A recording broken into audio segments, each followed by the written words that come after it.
Welcome back to Food for Thought, the podcast where we explore life's deeper lessons through the lens of retirement and reflection.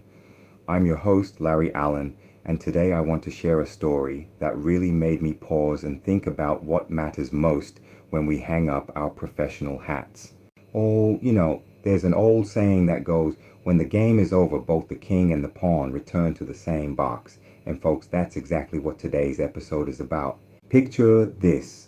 A senior executive, fresh from retirement, moves from his palatial company quarters to a modest housing society. This man, let's call him Robert, carried himself with an air of superiority. He'd walk through the community park each evening, head held high, looking down on his neighbors with what could only be described as contempt. Day after day, Robert would sit on his bench, isolated by his own pride, until one afternoon an elderly gentleman sitting nearby struck up a conversation, and you know what Robert did? He launched into his usual monologue about his former glory days, his high position, his important job. The other man just listened quietly, patiently. This went on for weeks, Robert talking, the other man listening, until one day Robert's curiosity got the better of him, and he actually asked about his companion's background. And that's when this wise gentleman said something that changed everything. He said, after retirement, we are all like used and finished bulbs. It doesn't matter what a bulb's wattage was, how much light or glitter it gave.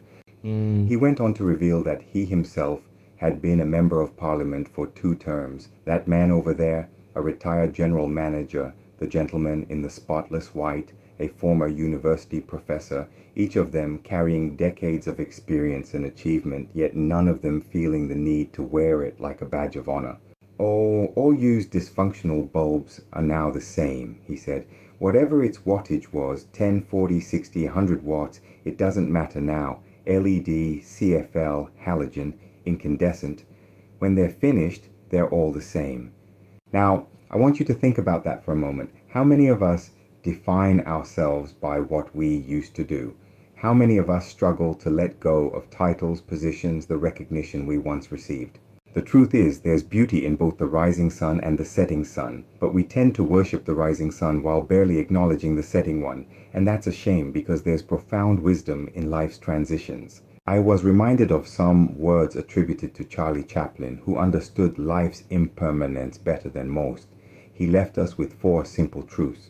Nothing is eternal, not even our problems. Sometimes we need to walk in the rain because no one can see our tears. The most wasted day is one without laughter. And the 6 best doctors in the world are sun, rest, exercise, diet, self-esteem, and friends.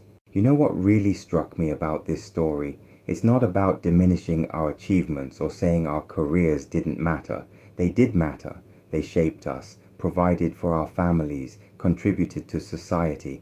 But retirement asks us to find a new kind of worth, one that isn't tied to external validation.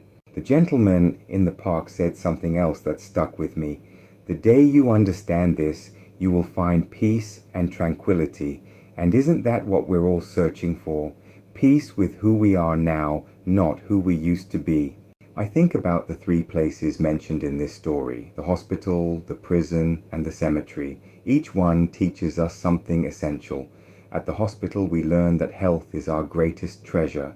In prison, we see that freedom is precious beyond measure. And in the cemetery, well, that's where we're reminded that this life is temporary, and the ground we walk on today will be our roof tomorrow. Remember, we're all tourists on this journey, and someone greater than us has already mapped out our itinerary. Trust the process. Find joy in the simple moments. Put a smile on someone's face. Be your brothers and sisters' keeper. Until next time, this is Larry Allen reminding you that life is just a trip, so stop existing and start living.